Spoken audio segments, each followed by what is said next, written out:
Do you honestly believe the West is done? Do you think there's any hope, or are you trying to sell?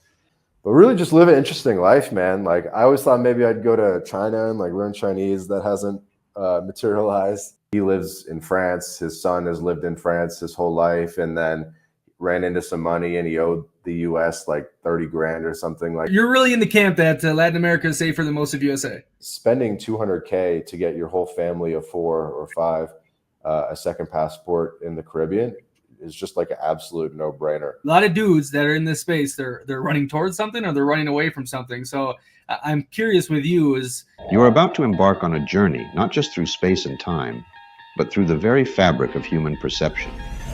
Imagine a world where the familiar becomes strange, and the strange becomes familiar. A place where the boundaries of reality blur, and the only limit is your imagination. This is a voyage into the heart of the unknown, where every turn reveals a new perspective, and every story challenges what you thought you knew. Welcome to Bold Perceptions, where we explore the myriad ways people see the world and discover that sometimes the most extraordinary adventures lie just beyond the horizon of our own understanding. all right, back in bold, got the mysterious My Latin Life on. We're gonna blur the everything out so we keep him a mystery. My friend, we were doing a little podcast when I was in Colombia early this year. I've noticed since then, I think your account has taken off. I think the Western world is going downhill. It's starting to catch on into the mainstream. So I bet you're moving well with business. People moving south. Tell me what's been happening with you. Yeah, I'd like to think, we were ahead of the trend a little bit with some of this stuff. Um, my original idea was to never like lean into the whole like tyranny thing and like West is in decline type stuff, and more just focus on like the fun part of Latin America and the idea of internationalizing and lowering your cost of living and classic kind of flag theory type stuff. But I've definitely been leaning in a little bit more into delving into the West is in decline type stuff and all that recently, It gets because clicked. it just keeps getting nuts. No, I think the negativity sells, but also I think a lot of the everyday person is realizing like, holy shit, maybe the nomad capitalist guy wasn't too crazy, and because he's been on it for a while, that Andrew Henderson, and especially during the COVID stuff, I think everyone started to open their eyes a little bit. I still think if you look out your door, most people you're living fine, and these Twitter bubbles and these social media things are very, very negative. But everyone, I think, now is realizing there's issues, right? They need to be fixed, or you need to go find a solution yourself. But an example on this, man, when I moved to Germany, because when I talked to you, I was in Colombia. I think I was in Cali at that moment. And I was going to Germany. I was seeing all the Muslims are taking over. The Germans, it's hell on earth, and the AFD is going to take over now, and they're going back to 1930s. But it wasn't like that. Now, granted, I was in Munich. Okay, it's very, I think it's the richest city in Germany for sure, real estate wise. And I was in the little bubbles, and I didn't feel it at all. Okay, until I got to the outer limits, and you saw some issues, but there wasn't like knife fights on the streets. It was still beautiful. The young people had optimistic future and so forth. But there's issues. Okay, how do you combat that, or you just lean into it because that's how you're gonna make some business? I mean, I wouldn't say I lean into it as heavy as some other people, but I definitely, I think one way I try to grow the account is by commenting on a lot of these Twitter accounts like Radio Genoa and some of the other ones, and just, get part of the conversation. I bought the expensive version of Twitter where they like boost your replies. So maybe that kind of helps to get seen in there. And I think people who follow that type of content where they follow the immigration crisis and this and that, that's the type of person that's already open to the idea probably of internationalizing or making a change. So I think there is kind of a fit, just like a cultural or whatever ideological fit. I don't think I don't lean into the negativity like too heavy, and you know what I mean? I try to like strike a balance with it. But it's also just fun to watch because I don't know about you, but I enjoy watching these hilarious like migrant videos. I mean, They just, I drink my coffee, I watch these migrant videos, and I just laugh. I don't know. It's wild, and at least you're trying to make some of these dudes that are so obsessed with it do something about it, right? The worst thing you can possibly do is just yell on Twitter and say all these different things without putting action behind it. Exactly. So I like that you're actually offering them, solutions and whatnot. But I do want to know what the hell is going on down south, because to me, and a lot of people have commented on this, most Latin American countries go like this. And it never really changes. It gets a little high, then it goes right back down. And it gets a little high, and it's always kind of messed up. It's always good for rich people. If you have money, you're always going to be fine down there. But it seems like nothing ever truly changes. And now it seems like we're going through the low parts in some of these countries, with that Mexican prime minister or whatever. Seems pretty socialist. You got Lula being a total freaking clown in Brazil. And then what's his name? Pedro Petro in Colombia. I see that those are Colombian accounts saying he's doing this, he's doing that.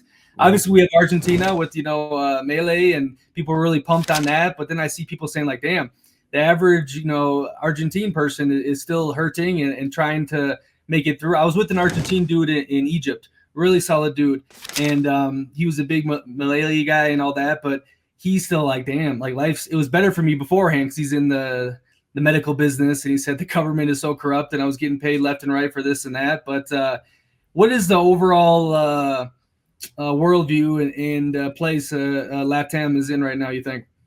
I think LATAM's definitely, on the upswing for sure. I mean, Brazil might be like the one exception where things are weird and rocky, but like pretty much all of Latin America is like on the up, like Mexico's on the up. Central America's on the up. Colombia, even though they have a bad president, is still on the up compared to where it was like 15 years ago. Argentina, they're fixing things. Uruguay, people are actually like, it's like more on the map now. Paraguay's growing.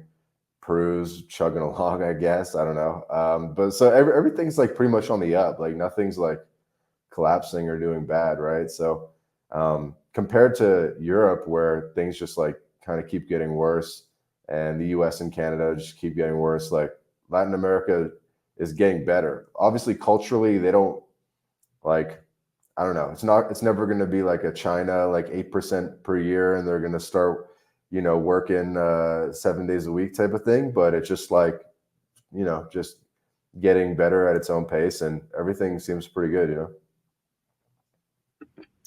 So I've been in Nairobi for a couple of weeks now.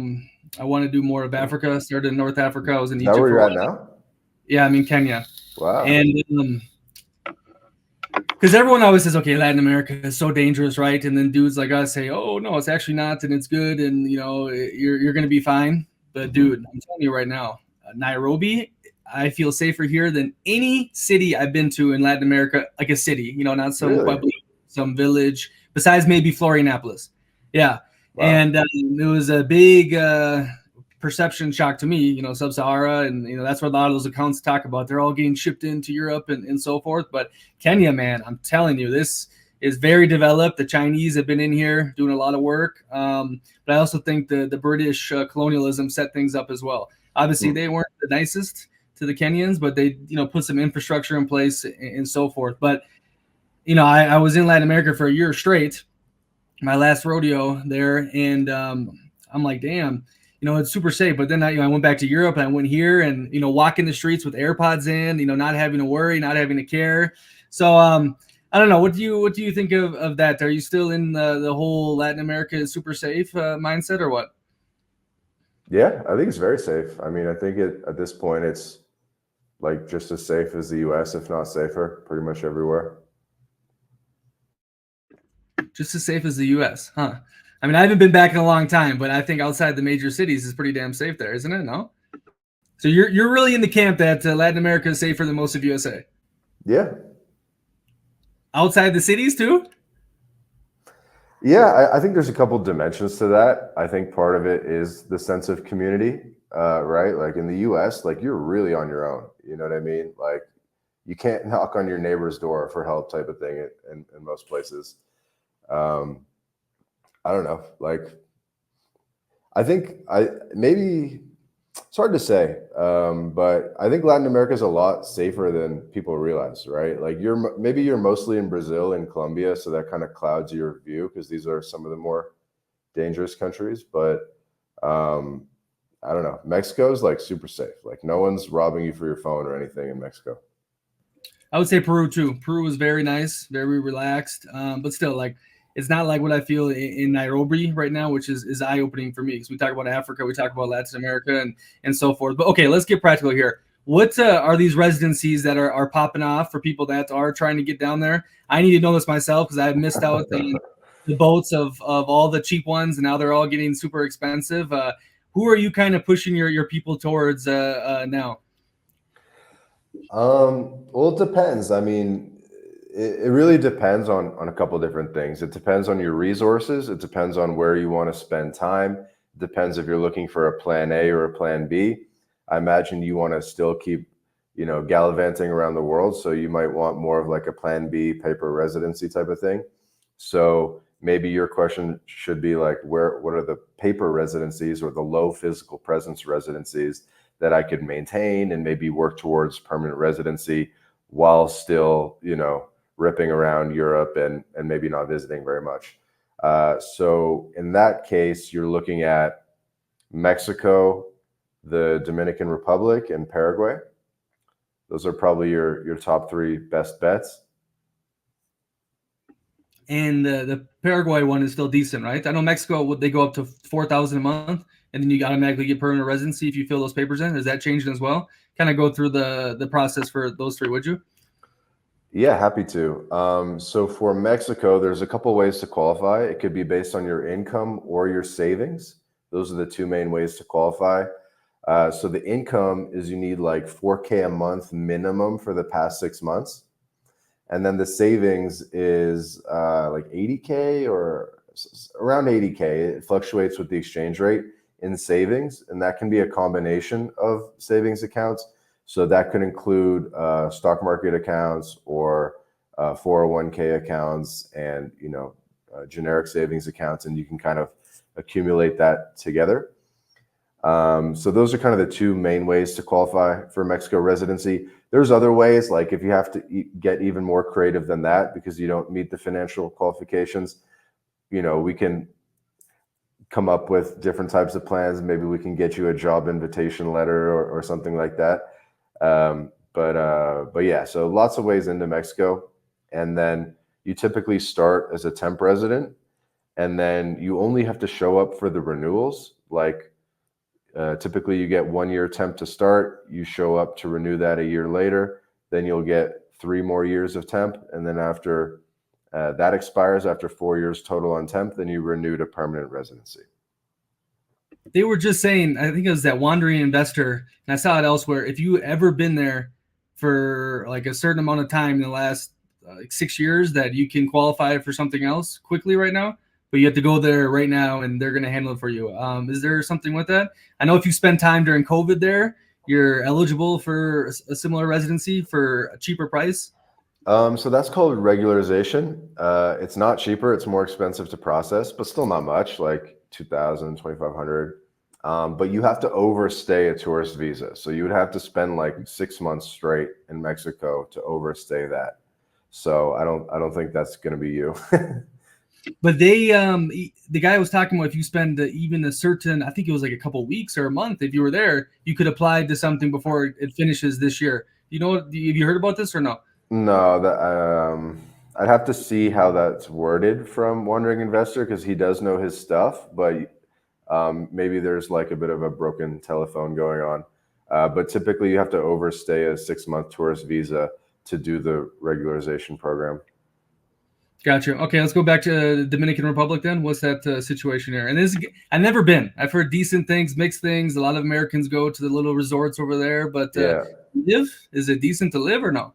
I think it might be your vibe, like a little danger, hot women, a little bit degenerate, but still like some luxury, you know what I mean? So it might be perfect for you. I don't know. Where? What area? What area? Yeah. Well, I mean, it's a pretty big country. They have different areas, right? So you could be at the beach level or you could go up into the mountains where, it's a bit like cooler weather and a bit more European and civilized, just like anywhere, right? In Colombia, like at the beach, it's more degenerate. In the mountains, it's more civilized. So take your pick, right? But so paths to residency, there's a couple. One of the most interesting ones is the investor visa, where if you can start a business with $200,000 of share capital, or simply put 200K in the bank in the Dominican, you can get an investor visa that puts you on a 6-month path to citizenship, which is pretty cool. So if you have 200K to play with, or at least sort of move in enough time for it to be the share capital, and then you could like take it out. That's a pretty good way to do it. And then beyond that, they have the rentista, which is 2K a month passive income. And if either of those don't work for you, again, maybe we can figure out a job invitation type of situation. But yeah, investor visa and rentista are the two most common there. And what's cool about the Dominican, a couple things. One, it's a territorial tax system, so you could live there essentially tax-free for life. And then it's a 2-year path to citizenship. So there's only like 3 countries in the world that have a 2-year path to citizenship without marriage or any special conditions. And so those 3 countries are the Dominican, Peru, and Argentina.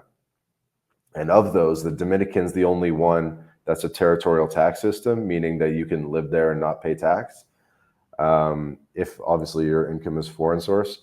So that's like a pretty cool option.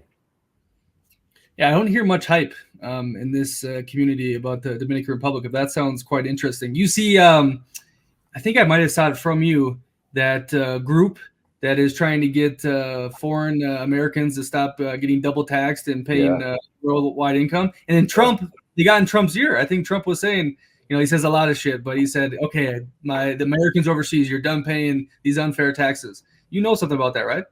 Yeah, we had one of the founders of that initiative on the My Latin Life podcast, like shortly before that announcement. So that announcement broke like a week ago, first week of October. And I launched a podcast with those guys end of September that I recorded, in early September. So I was already like very much following this. There's a couple of organizations, I might screw up the name, but it's for one, it's Republicans Overseas are behind this. Is it Republicans Overseas or Republicans Abroad? I forget the word, but they're one of the groups largely behind this. And then there's one, it's called like Tax Fairness for Americans Abroad, that's advocating for this. And then there's another one as well. There's a couple different organizations. I'm kind of mixing up their names, but yeah, so they're kind of like working together. They've been trying to do this for like 5-10 years.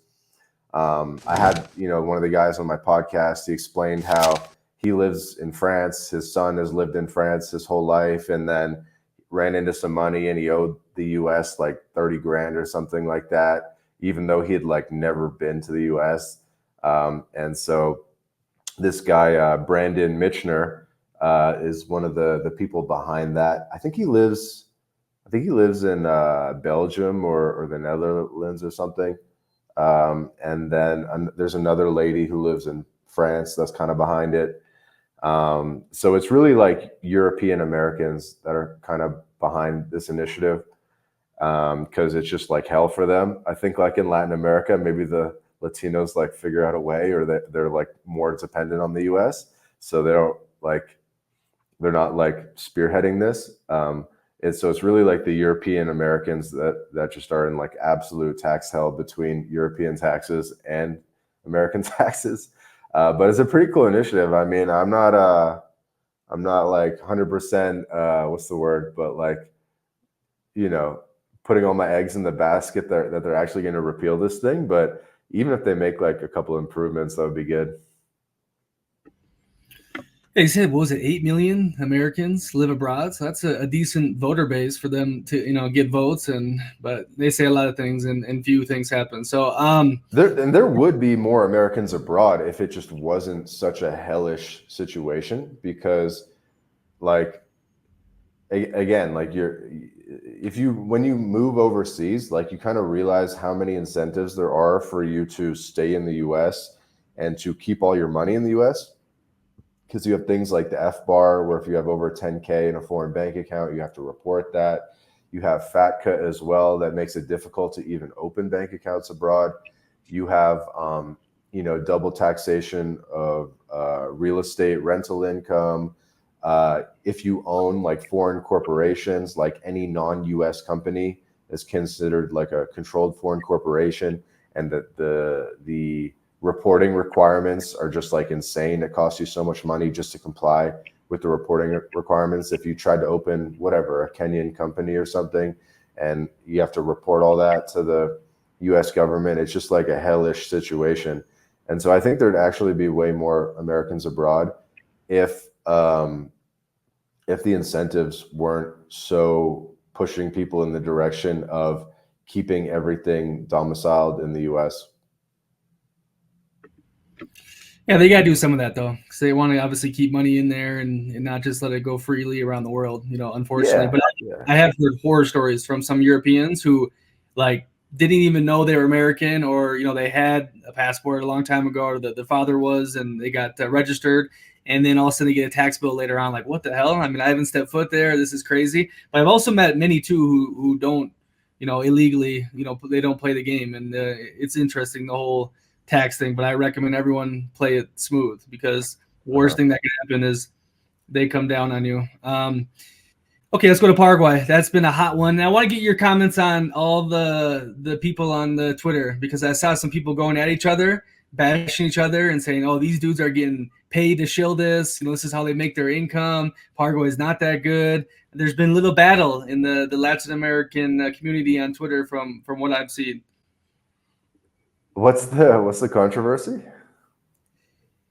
Dudes are going after dudes that keep promoting it and saying it's the best ever, because those dudes are getting paid to bring people in, get residency, and do all that. So I've been seeing that, because it's a pretty easy process, or it used to be. Yes, I mean, it's still pretty easy. I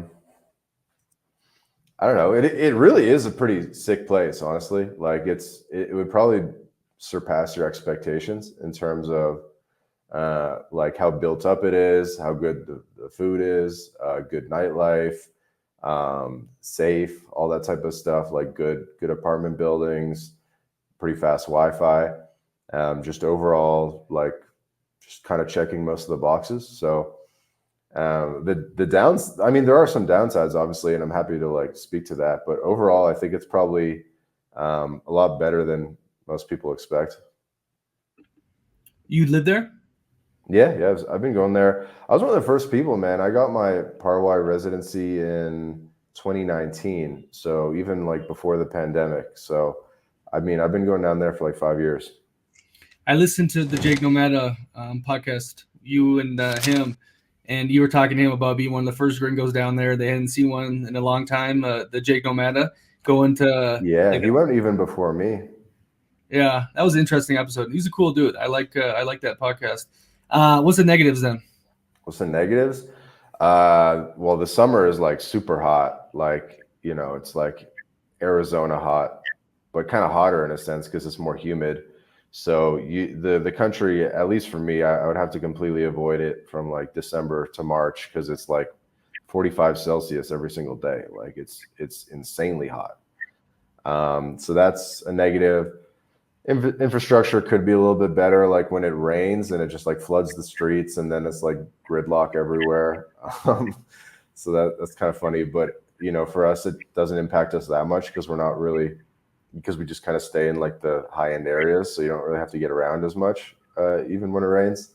And then the downtown is kind of crumbling, and they haven't been keeping up with the downtown, and so that's why they kind of created like the new downtown where the malls are and stuff like that. So the downtown is kind of like sketchy. I guess those would be like the big three. I mean, then obviously it's inland, so there's no beaches. But yeah, I mean, overall it's like a pretty sick place. And I think like people who are like, there's really not that much money in like Paraguay residencies. Like, just think about it. Like, if you're a promoter or something, like I guess I am, you know, how much are you really making per residency if it costs like less than $5 grand or usually less than $3 grand? You know what I mean? Like, there's not that much margin. Like, even if you did 100 a month, which no one is doing, like, you're not really making any serious money. You know what I mean? In the grand scheme of things. So, like, what, you're gonna like hate on someone for making like 10K a month? Like, you know what I mean? That's like barely anything. So, I don't know. I don't see the point. And it also, like, you have to have visa free to Paraguay to get Paraguay residence. So it's not like we're bringing in like, you know, Asians and Africans and stuff like that. We're just bringing in like Canadians, Americans, and Europeans, people who already have visa free to Paraguay. So it's really people who would actually like make a solid contribution there, if anything. You know, or have you heard of Caleb Jones? Yeah, I met him actually. Yeah, I know he's been doing a bunch of. Well, he's got a place there. It's the second base, you know, Dubai and there, and then Uh-huh. they have these big meetups with his girl, some girl that he works with, and I guess their community is getting bigger and bigger. Where'd you meet him? In Asunción. Okay, was this one of these meetups, or you just shooting the shit? Yeah, it was a meetup. There's this like, is he Dutch? Yeah, there's like a Dutch Paraguay guy who helps all the Dutch people get residency. His name's Lester, and he had like an event at his house, kind of for the Dutch community. And then he invited me, and he invited Caleb Jones, and so I met him there. Yeah. Gotcha. And now this process is how long? A week in the country, right? A couple grand, or to get the residency now, and it supposedly it's changing. Yeah, I mean, you can submit your application with only like 2 days on the ground, and then it'll take like 60, 90 days for it to get approved, but you can leave after you submit. And it's changing soon, though, or no? I thought I saw that. So I think what people are referring to is how by the book, it was always supposed to be sort of 2 visits, or like you always, like by the book, you always had to get your cedula in person, which is the ID that you got to get after your residency gets accepted. And by the book, it was always supposed to be that way, but the process was a little bit corrupt, or you could say streamlined as a euphemism, where you could get the cedula on that first visit by like submitting your fingerprints, and then your fixer person would just kind of like get that taken care of.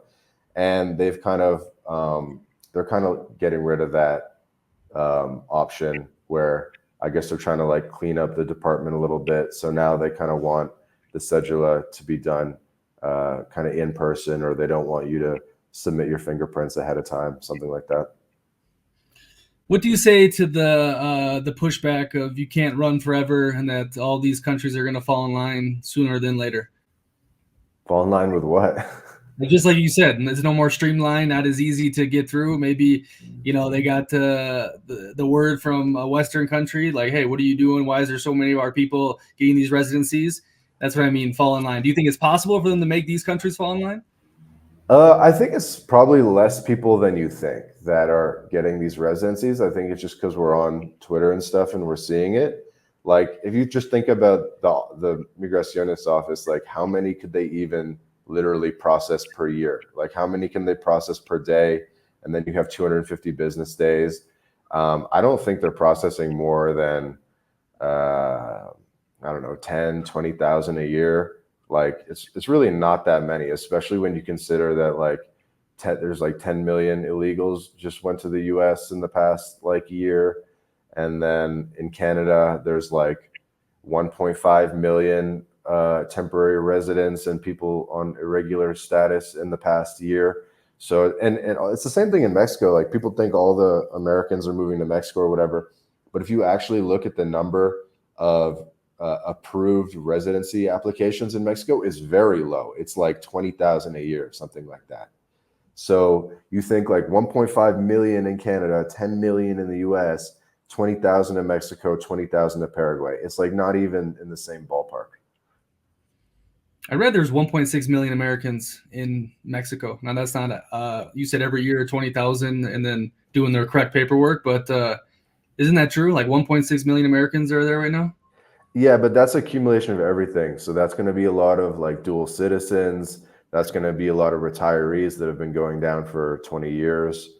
But I think that's healthy. I mean, that just makes sense because, we share a border and stuff. I mean, yeah, I mean, I went to a wedding just the other day, and the guy was born in Texas, but they've been living in Mexico or he's like a Mexican American, like his parents are from Mexico. He was born in Texas, but he just chooses to live in Mexico. Like maybe most people think that once people get the U.S. citizenship, they just want to live in the U.S., but a lot of people prefer to live in Mexico for any number of reasons because of family or better healthcare or cultural reasons. So, Yeah, speaking of that though, you said because we're on the Twitter and whatnot that we think this is a lot bigger world than it is. People traveling, getting Plan Bs and so forth. I mean, you're in the business. What kind of numbers are you talking about? Is it way smaller than we think? A lot of people are just talking and not actually doing it. Numbers for what? People doing these Plan Bs, getting the second passports, living nomadically, having bases. Well, I think any one person can only really do like so many programs, right? So I've definitely met people that have kind of like got their bases covered. Like I have Mexico, I have Panama, I have Paraguay, and I have, 2 or 3 more residencies that even beyond that. But I haven't met that many people that have, say, both Mexico and Paraguay. Like usually people have one or the other. A lot of my clients, I do help them get both. Like they'll do Paraguay with me, and then I'll be like, cool, you're down to do Mexico? And they're like, hell yeah, because they're already kind of like in the momentum of, collecting documents and doing government processes, I guess. But there's not that many people that take it as far as getting like 3+ residencies. I think people should, though. There's kind of no reason not to. There's not too much downside, especially for the low physical presence ones. But not too many people do that. Like a lot of the guys in Mexico, like the Mexico digital nomads, they only have Mexico residency. A lot of them haven't taken steps to go beyond that. So like this whole community though, there's not many people as we think. Like that little chart, the early innovators, the adapters, or whatever that. Where do you think we are on that chart with people becoming international citizens? I think this is going way more mainstream. I'm starting to see it a little bit, like starting to see like Facebook ads for the CBI passports in the Caribbean. And I think Iman Gadzi is actually putting out some sort of program in a week for like something related to this around second passports and stuff. So I think it's just going more and more mainstream. Because if you're like truly high net worth, like let's say, I don't know, 10, 20 million plus, however you define high net worth, spending $200K to get your whole family of 4 or 5 a second passport in the Caribbean is just like an absolute no-brainer. So I think more people have these things and just don't talk about it. But I also think it's going to go way more mainstream in the future, not just the residencies, but also the citizenships, because the residency stuff is it is a little bit harder to maintain because you got to fly and do the renewals, or maybe you have to show up once a year. The rules are a little bit different for every country, especially in the first few years if you're working towards permanent residency. Whereas with the CBI passports, usually you just like invest and then get the passport and you're good. And I think like every high net worth family is gonna want to do this in the future.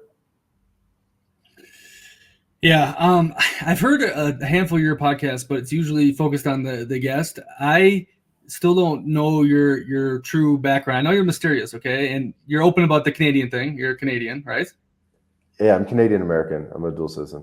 Oh, you're a dual citizen. But I'm curious when this journey started for you. When did you jump off the porch and start traveling? And then when did the sovereign citizen idea stick in your head? Yeah, I think it originally started with reading the 4-Hour Workweek, which I read like really early on. I read it before the second Tim Ferriss book even came out, The 4-Hour Body.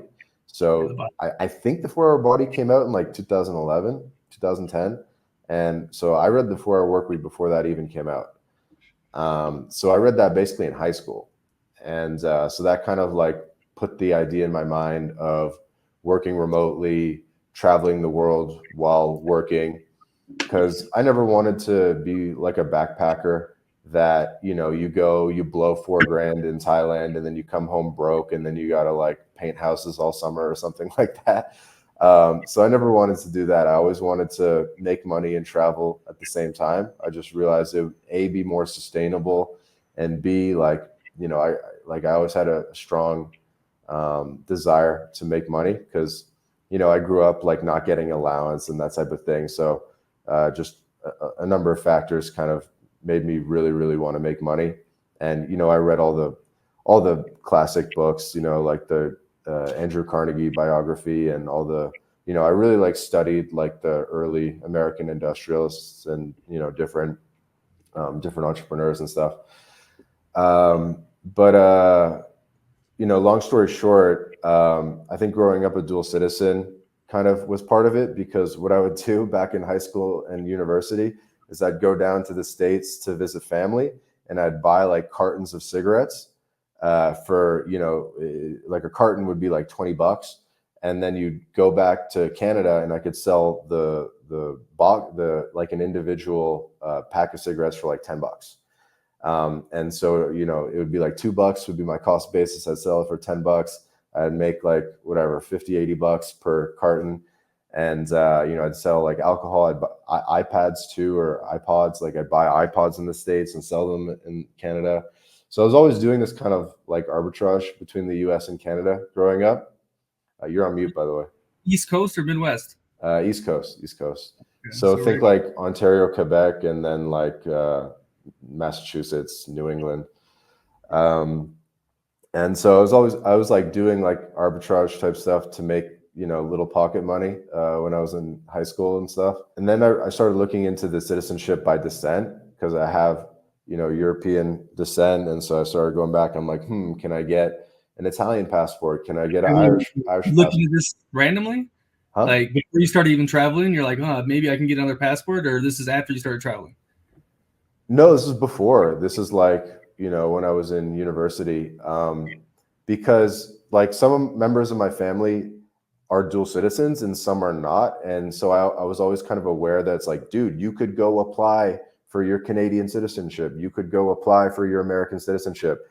And some members of my family opted to like only be Canadian or only be American. So I kind of knew that you could, you know, apply for a passport based on where your parents were born.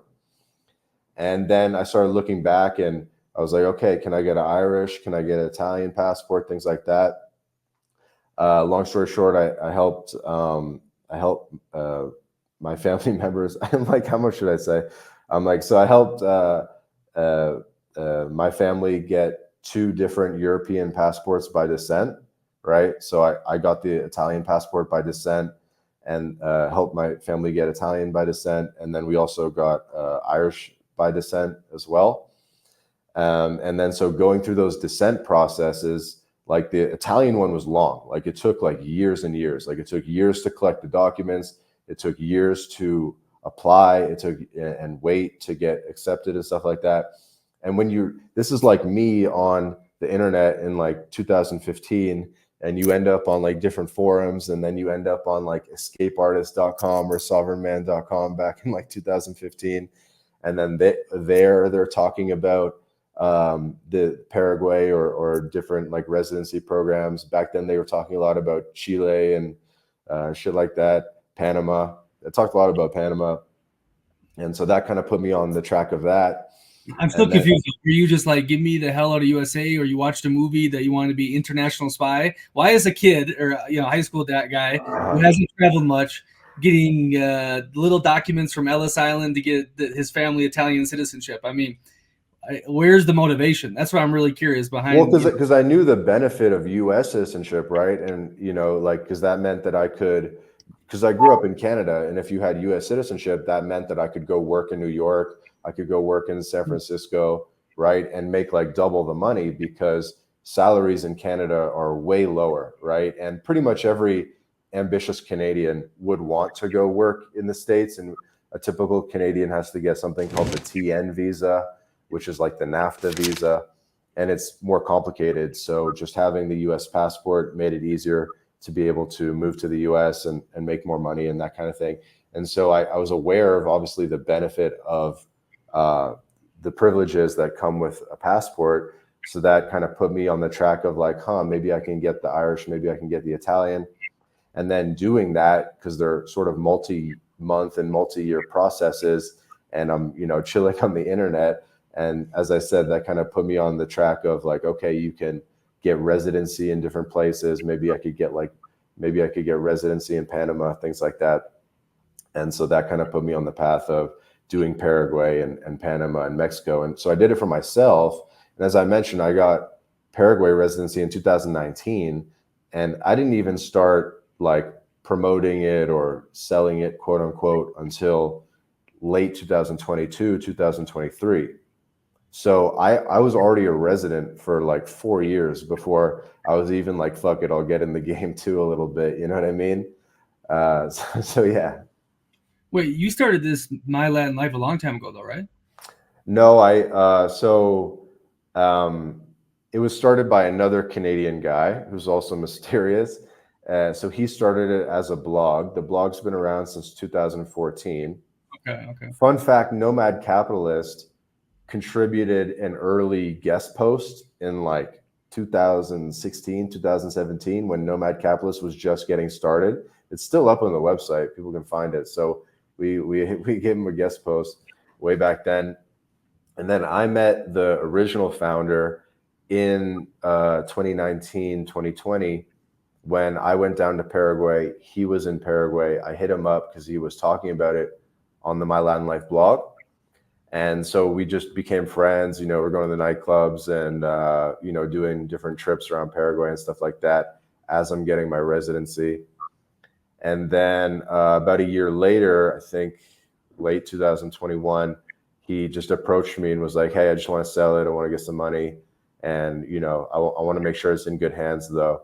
And so I bought it off him. And then, because I kind of knew I wanted to do something in this kind of sovereign individual, nomad capitalist type space. And I just figured it would be better to just buy My Latin Life, to have like a bit of a launch pad, have like an age domain and a bit of a built-in audience there. What was your first online money, Wi-Fi money? Software development, which I still do to this day. Okay. And so when did you leave and start working abroad? 2018, you could say. But in my head, like, I haven't lived in my home city since high school, like since I graduated high school. So in that sense, I've been abroad or living away, like since, for well over 10 years. But Latin America really started in 2018. Why did you choose Mexico? You're located in Mexico. Yeah, at the moment located in Mexico. How it kind of originally started was when I first decided I was like, felt ready to go remote as a software developer in 2018. I originally wanted to spend the winter in Miami. And I was looking at the Airbnb prices and I was like, damn, this is kind of expensive, you know what I mean? And then I heard about Playa del Carmen because I was listening to different podcasts. I was listening to the Tropical MBA is a pretty famous one. And one of the founders of Tropical MBA was talking about Playa del Carmen, how he spent a couple months down there. Those guys, they go to Chiang Mai and they go to Bali and the Philippines, and they were doing more of that stuff. But at one point, the guy went to Playa del Carmen. And so I was like, And so I was like, okay, Miami's kind of expensive, and then what about like Cancun, Playa del Carmen area? And then we looked at the Airbnb prices and it was like a fraction of the price, you know what I mean? Where it was like less than $1,000 a month, like $600. Back then it was like $600-700 a month for a pretty nice 1-bedroom apartment in Playa del Carmen. And so I was like, all right, well, I'm just going to do that then. You know what I mean? Like, sounds like there's a community there and it's way cheaper. So we'll give it a go for a month. And I don't know, maybe next month go to Miami or something. And I just never ended up. I've spent a lot of time in Miami, honestly, but like I haven't. But Mexico kind of stuck with me. And like from day one, I was like, this is sick. Like, you go to the nightclub, people are actually dancing. They're not just like bobbing their head and like looking around. Like, people are actually dancing, going crazy, like going to 4 or 5 in the morning type of thing. And just like, like the whole thing was just like amazing. So like I was hooked from day one. Yeah, I think it's a good jumping off ground, or at least it was. I like Papa Charlie's, this little cafe with really good food. Yeah, yeah, Howard I know. Yep, right Taco beside King. Bajo Cafe. Yeah, a couple of them I remember. But yeah, I got a place too for like $400 a month. Like a 3-minute walk to the beach, Fifth Avenue, right above the end of Fifth Avenue. So you didn't have all the noise and whatnot. It was a good Sure. time. I had a lot of good time in Playa del Carmen. I heard it's different now for sure. I mean, the big thing back then was everyone's like, oh, the Canadians are the worst here. We hate the Canadians. They're assholes. And then I think a ton of Americans came in, and now they're the problem. Well, when I was there in the early days, like 2018, 2019, before the pandemic, I was the only gringo in the nightclub. Oftentimes, there'd be like one Israeli dude or something like that, and a couple Argentines, but I would be like basically the only gringo and like getting sick attention. So things have definitely changed. That's true. But speaking about that though, so like I'm trying to get down to the motivation. Like, did you ever feel, being the dual passport dude, or did you not feel fit in, back home? I mean, a lot of dudes that are in this space, they're running towards something or they're running away from something. So I'm curious with you is like if it's too personal, but why? Like, why did you leave? And now Yeah, you're I trying to think I create. think it's definitely a towards, not in a way. If I may say so. I mean, I was a pretty cool guy, I guess. I was playing hockey, I was playing rugby, skateboarding, like doing all the cool normal stuff. I just always wanted to have like an interesting life. You know what I mean? Like, because as I said, I read a lot of biographies, read a lot of autobiographies, and at some point, like Benjamin Franklin ran away from home. Everyone who really made it had to sort of leave their hometown to sort of get away from maybe the social pressure or the weight of their hometown. I come from like big cities with a lot of opportunity. Like I grew up like downtown on the subway line and everything like that. So I grew up like downtown. I wasn't a suburban kid. I was like very independent, that type of stuff. Like I'd be going downtown to skateboard spots when I was like 12 years old, type of stuff, and they'd be like, "You went downtown?" You know what I mean? But I just want to have an interesting life. Like I didn't want to be the guy that grew up in New York, went to New York University, worked at Bank of New York, and then that's kind of your life. I wanted to do something more interesting than that. And then the whole digital nomad thing, I was like, okay, this is like a great opportunity where I could have a balance where I'm still like making money to provide for my family and give back to my parents and this type of thing, while also living an interesting life, and I can learn languages and make money online. So I thought it was just a good balance and a really good opportunity, because 30 years ago it wasn't really like that. You almost had to choose between being a surf bum or being a successful financier, essentially. Whereas now we can have this really interesting opportunity where we can kind of have our cake and eat it too. Yeah, that book played a big impact on me too. I think I read it when I was 18. I'm like, what? How is this possible? But it really opened the floodgates. And but it was weird. He only traveled, I think, for 18 months. And when you read that book, you think this guy's the most experienced world traveler genius ever. But the dude was only on the road for, I mean, relatively a short amount of time. And then he had some issues, dude. Like he talked about that, like mental problems and And you know Ferris? yeah, trying to figure out himself, fit in somewhere. Like that's why he was traveling, like I was just saying, people running away from things. And but yeah, it's that book's definitely a game changer. They say what the hero's journey is you're alluding Hero's to. journey. Yeah, You need the hero's home. journey, man. And part of it was also just escaping winter, and like where I grew up, like every rich person had like a house in Fort Lauderdale or something like that. So the concept in Canada, the concept of being a snowbird has been around for a long time, where people would have a place in Palm Springs or Arizona or Fort Lauderdale, things like that. So that concept was always kind of around, because winter is fucking sucks in Canada. Like you just can't do anything. You leave the house to go bowling or go to a restaurant, you're dropping $100. You know what I mean? Like just to like get out of the house. So I don't know. Like I always knew I wanted to just find a way to escape winter, so that was part of it too. But really, just live an interesting life, man. Like I always thought maybe I'd go to China and like learn Chinese. That hasn't materialized. But I always just wanted to like just do something interesting, like live an interesting life.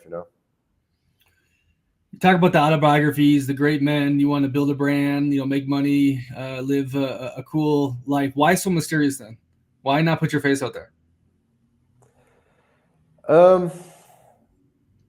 Well, for one thing, it makes it like sellable one day. Whereas if it's like tied to your personal brand, then you can't really sell it.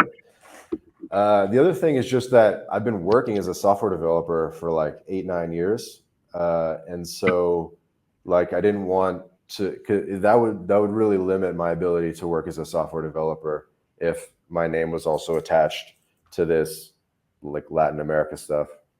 Because they don't know you're working from there, or because the content's Well, not. it would just make it hard to get jobs. Like, and even still, like, I'm sure it is like people could probably figure it out, and people know who I am. Like when I meet people in person, I'll tell them my real name, and they can add me on my real Instagram and that kind of thing. But like, if I want to be like the CEO of a Fortune 500 company one day, or even just get like a next, high paying job, like this stuff might limit me a little bit.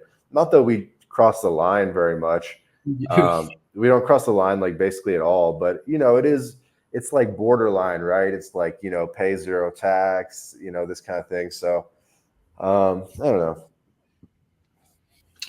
Makes sense. You're covering both bases, 1 foot in, 1 foot out, and it's working, it looks like. We'll wrap it up here. It's been a pleasure getting to know more about you. So do you honestly believe the West is done? Do you think there's any hope, or are you trying to sell, I wouldn't say it's done, but it's definitely never going back to how it was.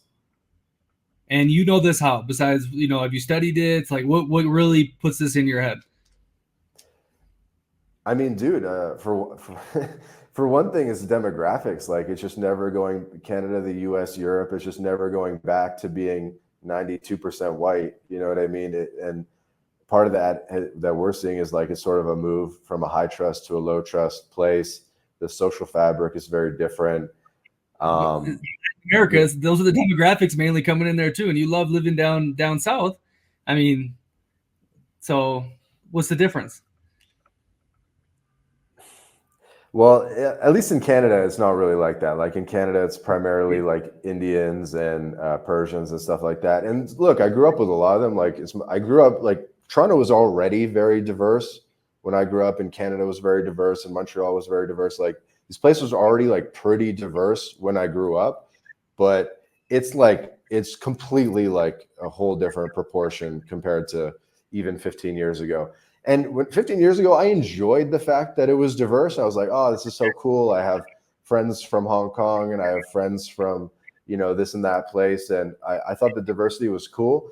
Now I'm almost like, dude, like we're like losing our identity. So I don't know.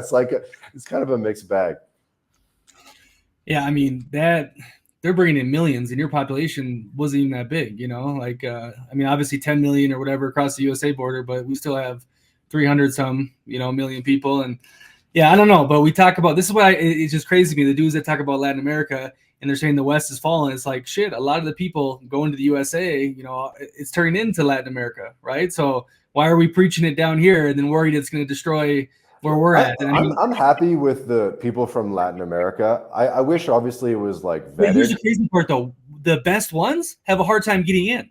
Instead, they're letting the ones are the fucking crazy ones. That's the really weird thing. Yeah, I don't like, of all the groups that are coming to the US, like I'm totally fine with Latinos for a couple of reasons. A, they're Christian.